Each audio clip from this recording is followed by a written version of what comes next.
Le réseau national de lutte anti-corruption annonce les 11e journées nationales du refus de la corruption du 1er au 9 décembre prochain. C'est Bobo Dioulasso qui accueille l'événement organisé conjointement avec le PNUD et les associations de lutte contre la corruption.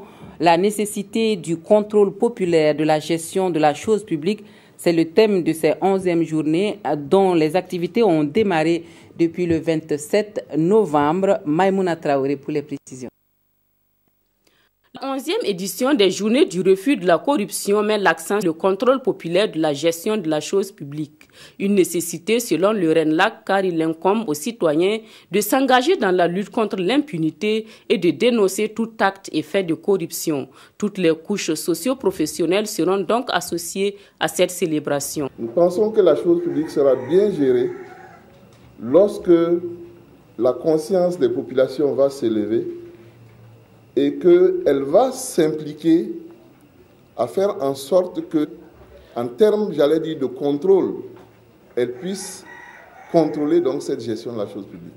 Le programme des journées prévoit des conférences publiques sur les thèmes, des théâtres forums, des projections débats, ainsi que des jeux radiophoniques et des émissions en langue nationale et en français. Les activités de sensibilisation et de promotion des valeurs telles que l'intégrité vont ponctuer les Journées nationales de refus de la corruption 2016.